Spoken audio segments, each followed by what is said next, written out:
네, 안녕하세요. 네, 목소리 들리시나요? 네, 이런 그 자리에서 사실 장애인 정책이라든가 여성 정책에 대해서 얘기할 때면 항상 주변에서 저런 식의 방해가 많은 것 같습니다. 그렇지 않은가요? 우리 목소리를 전달하기 위해서 최선을 다해서 말씀드리겠습니다. 여러분들께서도 제 목소리가 들리시지 않는다 하더라도 저기 그 장애 여성이라든가 장애인의 인권에 대해서 좀 더 많은 관심을 가지고 들어주시기 바랍니다. 장애 여성과 관련돼서 여기 보시면은 이중차별이라고 아까 우리가 얘기를 했습니다. 두 가지의 차별이라고 이야기를 했는데 실제로는 두 가지의 차별이 아니라 저희들은 다중차별이라고 주장을 하고 있습니다. 여성과 장애인으로서 이중차별이 아니라 장애와 여성으로서 장애인과 여성으로서 받는 차별은 그 두 가지를 넘어서는 훨씬 더 많은 다중차별을 받고 있다라고 저희가 이야기를 하고 있습니다. 이 얘기는 장애인은 단순히 장애 여성은 비장애인 남성, 비장애인 여성, 장애인 남성과 함께 경쟁을 해야 되며 그들과 같이 경쟁을 하는 이 사회에서 훨씬 더 많은 장애 차별이 발생을 하고 있습니다. 저희는 그 모든 차별과 싸워야 하기 때문에 다중차별이라고 주장을 하고 있습니다. 장애 여성이 처한 위치는 단순히 이중차별로서는 설명할 수 없는 굉장히 열악한 상황에 모여 있습니다. 한마디로 말해서 장애 여성은 남들과 비장애인 남성, 비장애인 여성, 장애 남성과 동일한 출발선을 가질 수가 없는 자리에 있습니다. 장애 여성이 눈에 보이지 않는 비가시성을 가지고 있다는 얘기는 장애 여성이 사회적으로 많은 활동을 할 수 없다는 얘기가 맞물려지는데요. 왜 많은 활동을 할 수가 없을까요? 여성으로서 가지는 어려움이라는 것은 여러분들도 이미 알고 계실 거라고 생각을 합니다. 장애 여성 역시 그런 여성의 어려움과 마찬가지 어려움을 가지고 있는 것과 동시에 장애인으로서의 어려움이라는 것들은 우리가 얼마나 많은 어려움을 가지고 있는지 사실 그 PPT에는 좀 설명이 되어 있습니다.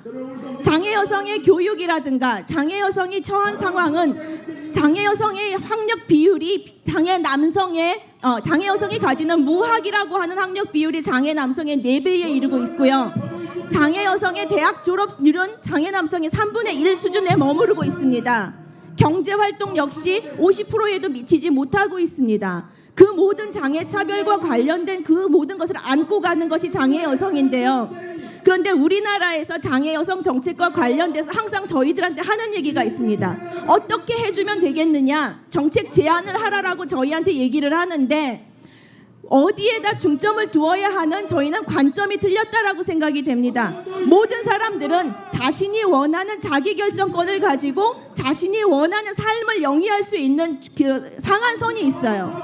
그 상한선에 이르기까지 우리나라에서 각 그 영역이라든가 대상자들은요 그 영역 자체까지 가지는 길이 서로 다릅니다. 어떤 사람은 한 칸짜리 정책만 쥐어줘도 그 삶을 영위할 수 있는 반면에 어떤 사람은 3가지, 어떤 사람은 10가지 정책이 그 서로 맞물려야지만 그 영역 수준에 도달할 수 있습니다.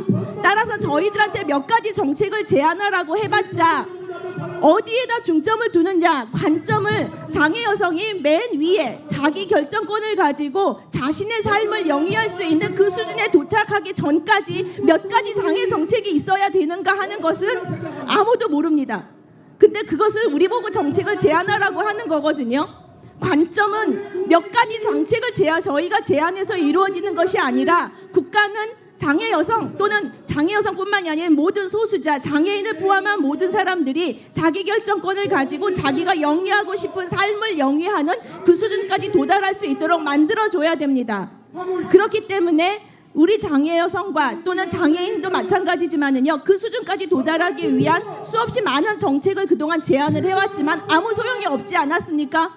우리가 제안한 정책이 언제 제대로 이루어진 적이 있었던가요?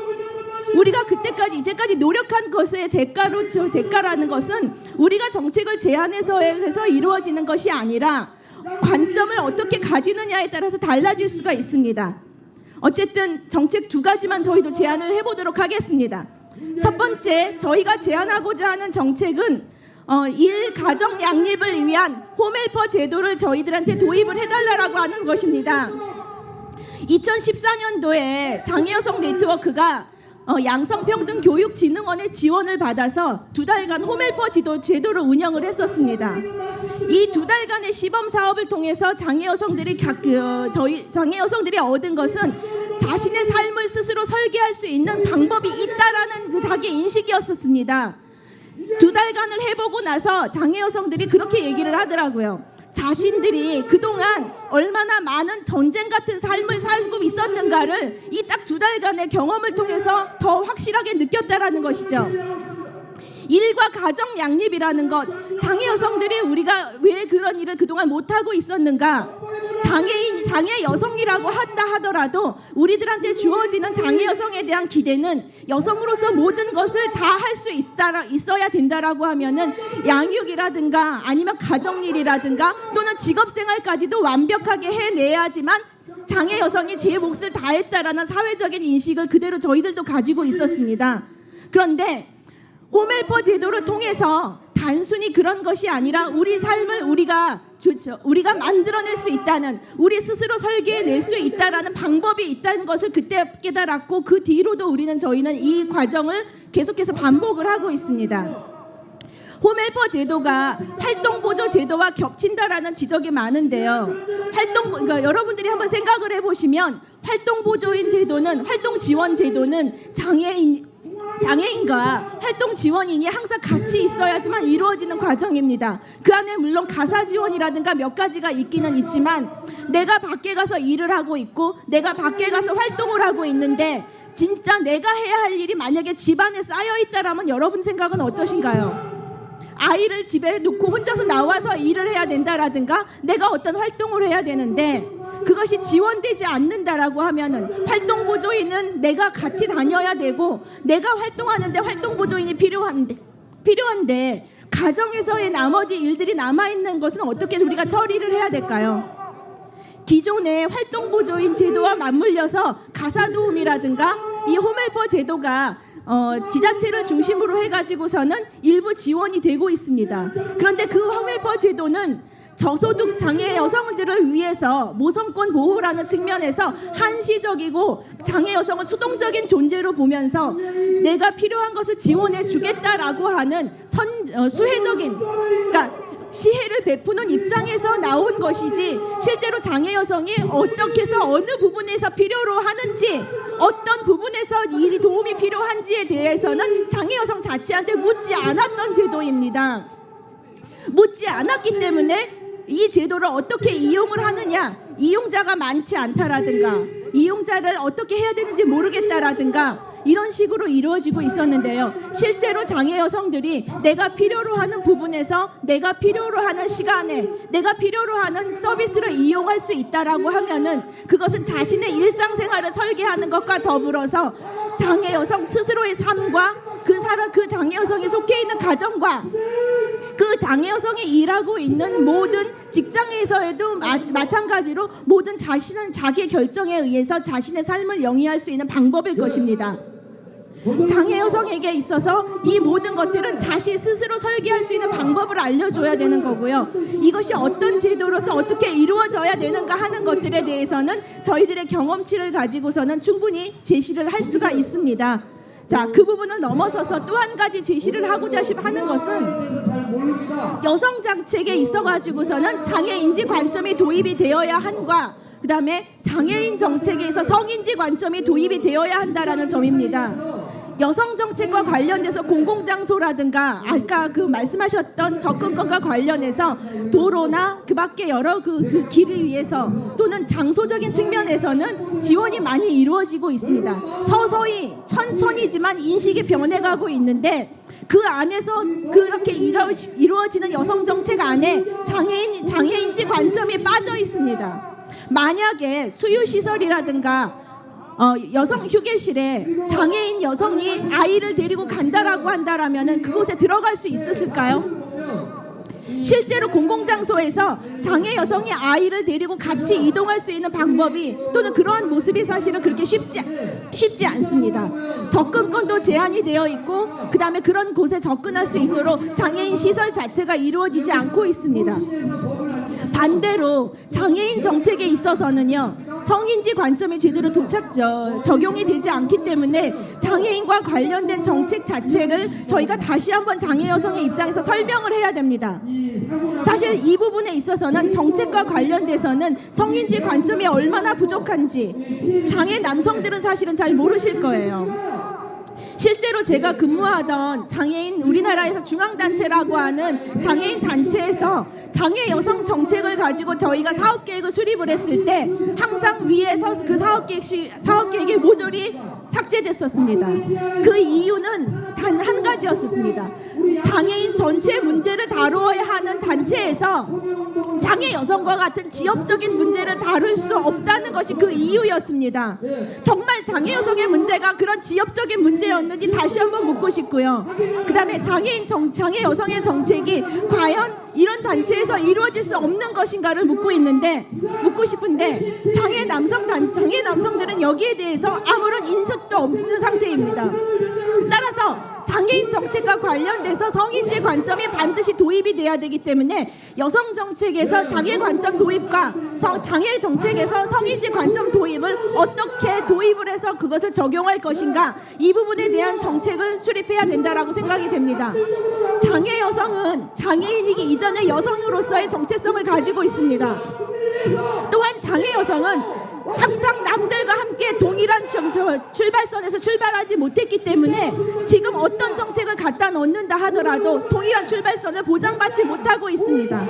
이 동일한 출발선을 보장받기 위한 정책이 필요하고, 또 한 가지는 장애 여성은 수동적이고 항상 받기만 하면 피해자가 아니라는 점입니다.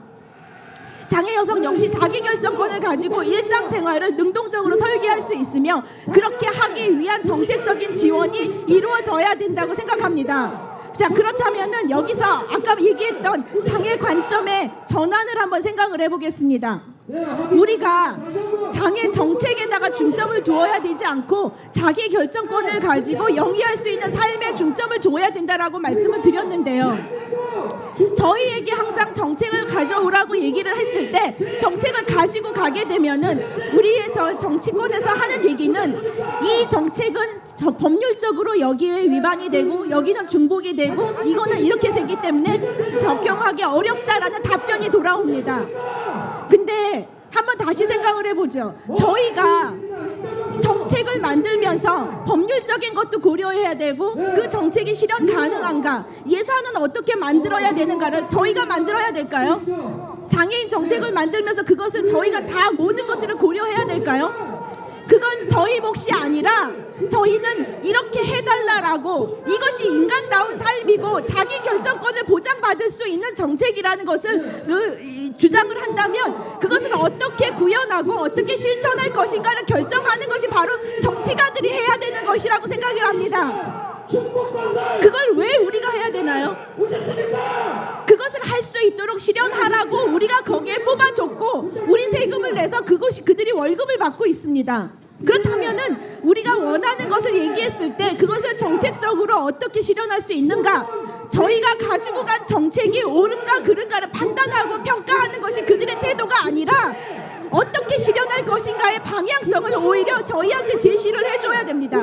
그들이 가지고 온 정책을 우리가 그렇게 해서는 안 된다, 또는 그렇게 하는 것은 우리의 의견과 맞지 않는다라고 주장을 해야 된다라고 생각이 됩니다. 자, 장애 여성과 관련돼서는 사실상 더 많은 얘기가 있을 수 있지만은 상황상 이 정도까지 말씀을 드리고 나머지 더 궁금한 것이 있다면 장애 여성 네트워크로 질문을 해주시기 바랍니다. 감사합니다.